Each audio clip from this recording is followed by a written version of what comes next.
नमस्ते और वेलकम दोस्तों, स्वागत है आपको हमारे YouTube चैनल में। आज हम आपके साथ एक अनोखा सफर लेकर जाने वाले हैं, जहां दुनिया भर के आश्चर्यजनक ट्रैवल रूल्स आपको हैरान कर देंगे। आपने सही सुना, ये रूल्स इतने विचित्र है कि आपको अजीब लगेगा।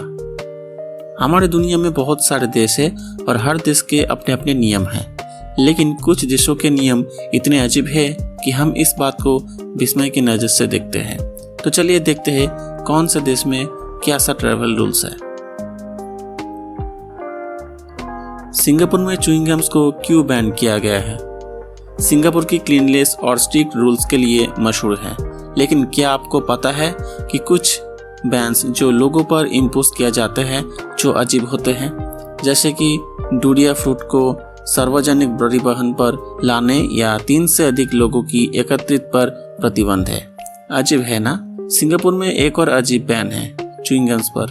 हाँ, च्युइंग गम्स आपको परेशानी में डाल सकती है। बैन से पहले हुए कुछ घटनाएं काफी दिलचस्प है, तो चलिए जानते हैं।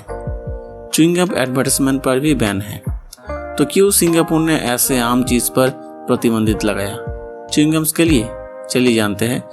सिंगापुर के अधिकांश बैन सार्वजनिक जगहों को साफ सुथरा और नागरिक रखने के लिए है।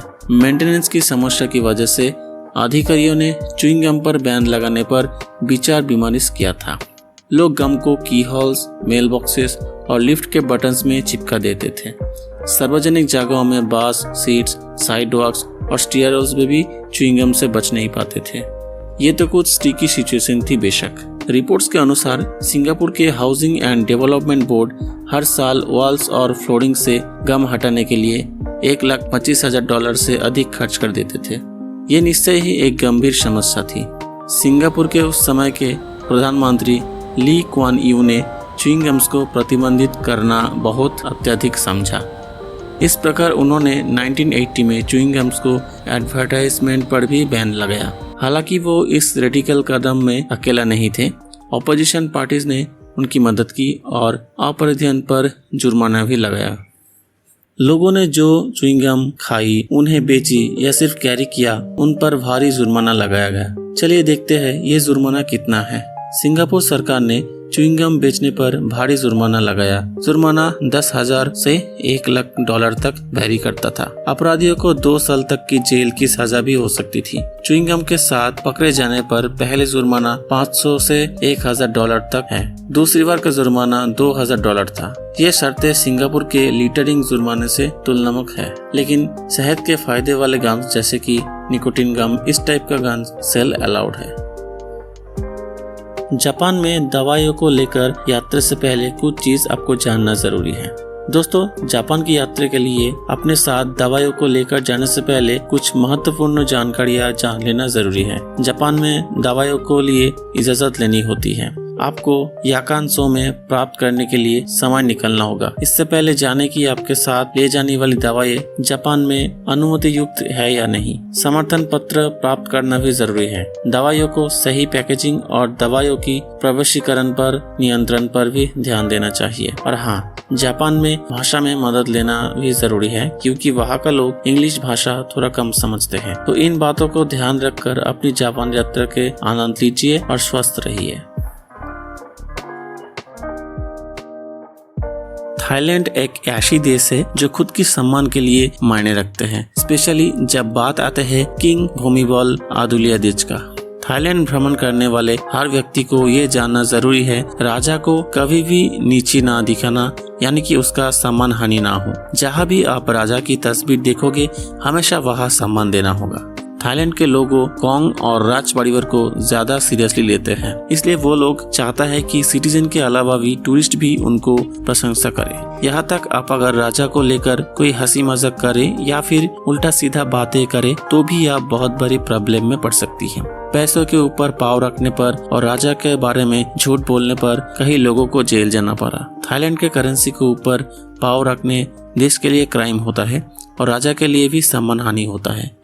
इसलिए थाईलैंड घूमने जाने से पहले आपको ये सब चीजें जरूर ध्यान में रखना चाहिए, स्पेशली राजा को सम्मान हानि ना करना।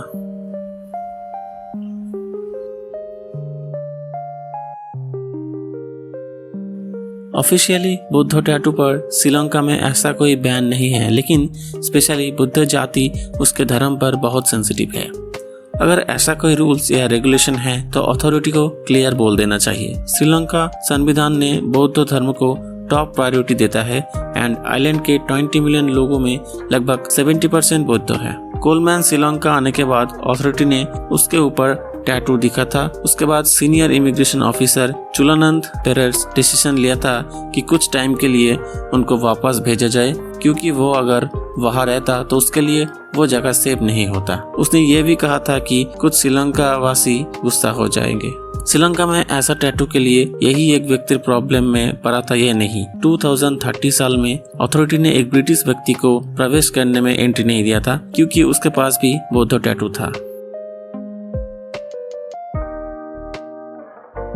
दुबई में यानी यूनाइटेड अरब एमिरेट्स के एक बड़ा शहर संस्कृत और धार्मिक परंपराओं को पालन किया जाता है। पब्लिक प्लेसेस में प्यार व्यक्त करना, जिसमें किसिंग भी शामिल है, आमतौर पर अनुमति नहीं दी जाती है। इसके कारण देश के संस्कृति को सम्मान देना, स्थानिक परंपराओं की इज्जत करना और इस्लामिक रेगुलेशन का पालन करना है। दुबई में विस्तृत जनसंख्या है, जहां निवासी और यात्री विभिन्न देशों और संस्कृतियों से हैं। शहर की आधुनिकता और विश्वव्यापी वातावरण के बावजूद यहाँ पर कुछ सांस्कृतिक और धार्मिक मूल्यों को अभिव्यक्त करने के ध्यान रखा जाता है।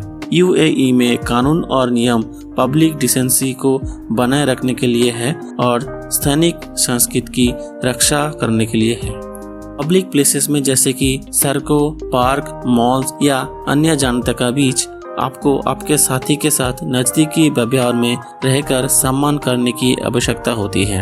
यहाँ तक कि प्यार व्यक्त करने के सबसे सम्मान रूप जैसे कि किसिंग भी आपको उम्र जनित, संकुचित या सम्यक होना चाहिए। किसी भी धार्मिक या सांस्कृतिक तथ्य को ठुकना या फिर अपराधिकारित करना असम्मानजनक है। समझा जाता है दुबई के आने वाले ये स्थायी निवासियों को पब्लिक प्लेसेस में अपने आसपास के संस्कृति, मान्यता और परंपराओं को समझकर उनका सम्मान करना जरूरी है। ये याद रखना महत्वपूर्ण है कि निजी स्थानों जैसे कि होटल, रिजॉर्ट या व्यक्तिगत निवास के अंदर व्यक्तित्व के अपने प्यार का अभिव्यक्ति करने के लिए कोई रूल्स नहीं है। वहाँ अलाउड सब कुछ है। हालांकि हमेशा आपके आसपास और सांस्कृतिक समझ के लिए सतर्क रहना जरूरी है। आपका समय देने के लिए शुक्रिया। अगर आपको ये वीडियो पसंद आया तो लाइक करें, शेयर करें और चैनल को सब्सक्राइब जरूर करें। ऐसे ही नए वीडियोस के लिए घंटी आइकन को दबाएं ताकि आप हमारे सबसे पहले वीडियो देख सकें। अपने सुझाव और सवाल कमेंट में जरूर करें, हम आपके जवाब देने के लिए तैयार हैं। मिलते हैं अगले वीडियो में, तब तक के लिए धन्यवाद और खुश रहिए, स्वस्थ रहिए।